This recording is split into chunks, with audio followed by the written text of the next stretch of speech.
Hey guys, in this video I'm gonna show you how you can buy Robux with Apple Pay.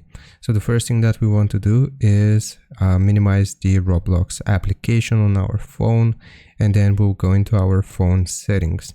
So just click on settings here, and we want to search for Apple Pay. Now first we will check if it's set up correctly. So here you will see wallet and Apple Pay. Just click on it, make sure that Apple Cash is set up here and it's toggled on.